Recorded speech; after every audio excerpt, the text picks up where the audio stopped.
안녕하세요. 독서연구소 고영수 작가입니다. 여러분 반갑습니다. 오늘은 식습관과 건강에 관심 있는 모든 분들이 반드시 읽어야 하는 책 영양의 비밀 시간이고요. 이 책은 세계적 영양학자가 45년간의 연구를 집대성한 명저입니다. 그래서 꼭 읽어봤으면 좋겠고, 오늘 여러분과 나눠볼 이야기의 주제는 과식입니다.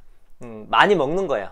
많이 먹는 건 좋지 않다. 근데 많이 먹는 것이 좋지 않다는 건 두 가지입니다. 그냥 많이 먹는 것 좋지 않고요, 좋다고 하는 것도 많이 먹으면 좋지 않다라는 것입니다. 그래서 오늘 이 책에 나오는 과식의 문제점인 내용들을 간단하게 읽어드리면서 시작해 보도록 하겠습니다.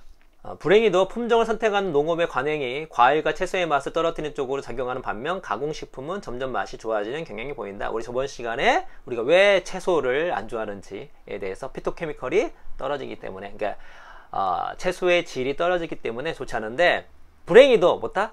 가공식품의 맛은 점점 좋아지고 있다.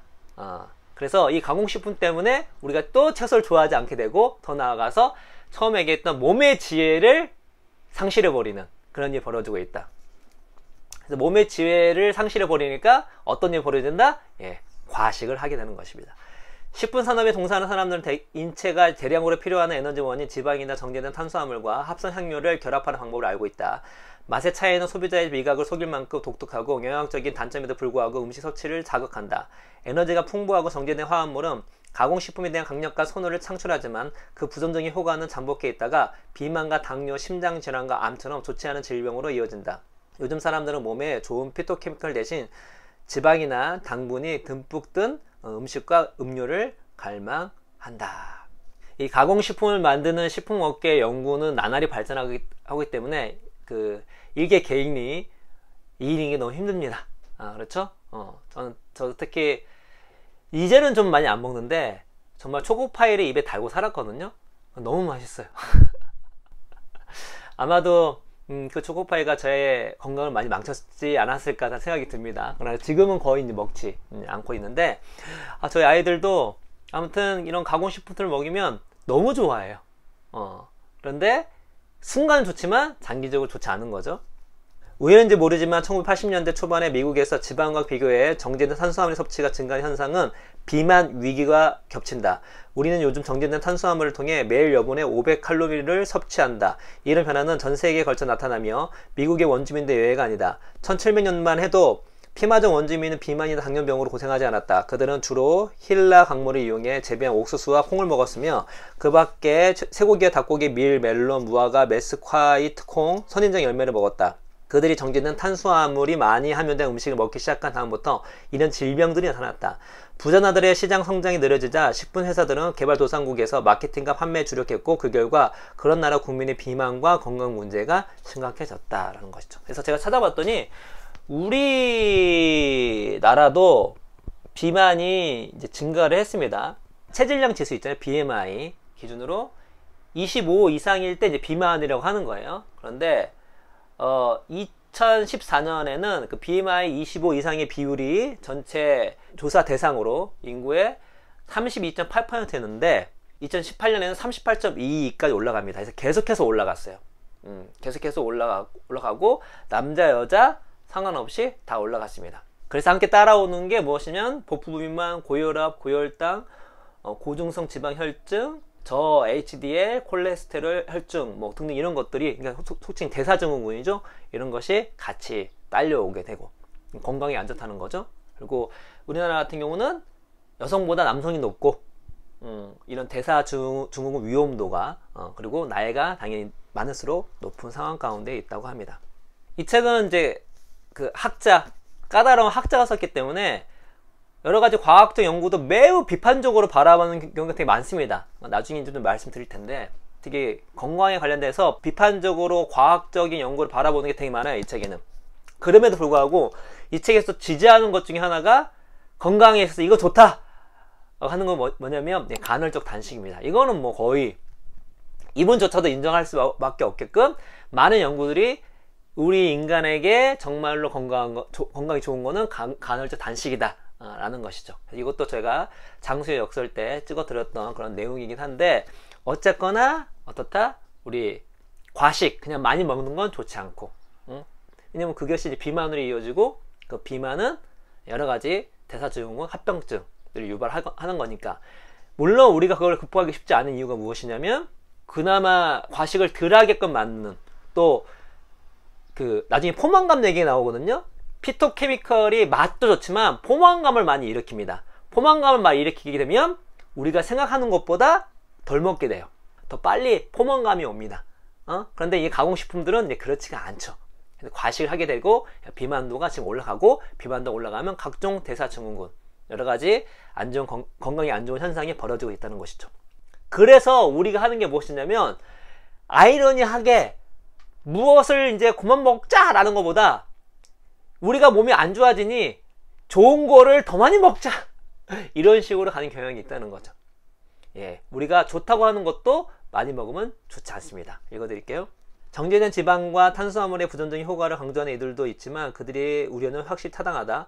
어떤 영양소도 지나친 해롭다, 이거죠. 우리가 좋다고 하는 어떤 영양소도 많이 먹으면 무조건 안 좋다는 것입니다. 가공식품은 뿐만 아니라 사람은 고기와 지방을 너무 많이 먹어도, 채소를 너무 많이 먹어도, 심지어 물을 너무 많이 마셔도 목숨을 잃을 수 있다. 물을 너무 많이 먹으면 저나트륨 혈증이 나타나는데, 이는 혈류 속의 나트륨 수치가 비정상적으로 낮아져 세포의 내부가 침수되는 현상이다.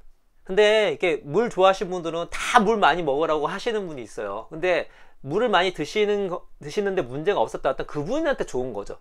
저는 물을 저희 IF보다 덜 먹거든요. 확실히 덜 먹어요.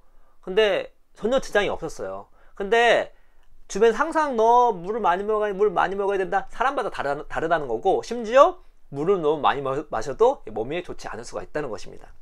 다시 말씀드리면, 물을 너무 많이 마시면 저나트륨 혈증이 나타나는데, 이는 혈류 속의 나트륨 수치가 비정상적으로 낮아져 세포의 내부가 침수되는 현상이다. 물 중독은 심할 경우 발작이나 혼수, 나아가 사망으로 이어진다. 고기를 너무 많이 먹으면 단백질 과잉이 초래돼 혈액에서 질소, 폐기물 제거하지 않으면 중독 증세를 초래할 수 있다. 브로콜리와 꽃냥 배추에는 글루코시놀산이, 시금치에는 옥살산염이, 옥수수에는 질산염이 들어있다. 이런 채소들을 지나치게 많이 먹어 중독된다. 요즘에 우리는 비타민과 미네랄로 음식의 맛과 영양을 강화하며 많은 사람이 비만의 위기를 비롯한 여러가지 부작용을 의식하지 못한 채 영양제를 복용한다. 이 문제는 6장에서 자세히 다룰 예정이다. 제가 영양제에 대해서 생각이 조금씩 바뀌고 있습니다. 예전에는 영양제를 아예 안 먹었어요. 근데 당내거나 오건죽을 보면서 제가 영양제 먹는 부분이 생겼습니다. 그러나 이 책을 읽으면서 영양제를 매일 정기적으로 특정량을 집요하게 반복해서 먹는 것이 생각보다 의미가 없겠다는 생각이 들었습니다. 그러니까 영양제를 먹어야 돼요. 먹어야 하는데 이거를 용량을 칼처럼 지켜가면서 매일매일 안 먹으면 큰일 난다? 그렇지 않다는 걸 알게 됐습니다. 나중에 영양제 부분에서 한번 말씀을 드릴게요. 영양제 먹지 말라는 게 아닙니다. 그 권장량이라 하는 거를 매일매일 지키는 것이 과연 옳은가? 그렇지 않다는 거에 대해서 연구가 되게 많아요. 나중에 말씀드릴게요. 그냥 여기서 말하는 건 무엇이냐면, 우리가 필수적인 영양소라고 하는 것도 필수적인 양만큼만 중요한 거지 많으면 좋지 않다. 뭐든지 과하면 좋지 않다.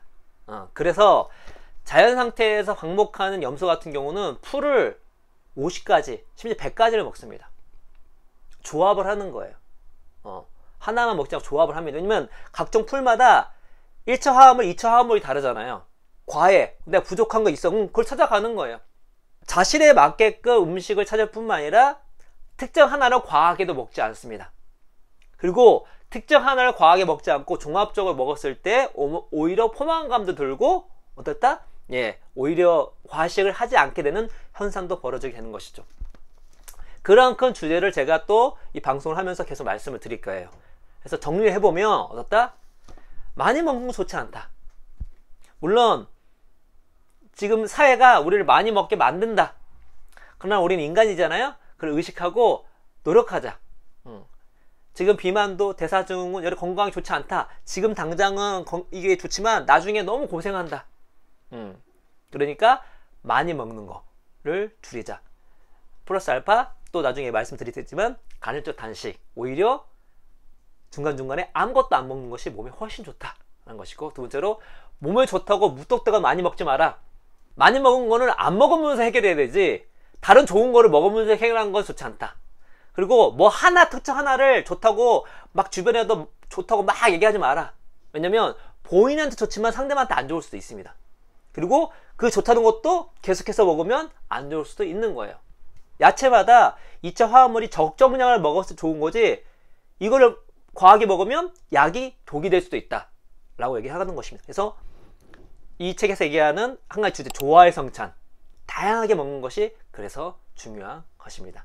그래서 우리 과식, 가공식품이든 좋은 것이든 간에 적정하게 먹는 저희들이 되면서 저희 건강을 지켰으면 좋겠다는 말씀을 드리면서 오늘 이야기는 이것으로 마치도록 하겠습니다. 여러분 감사합니다.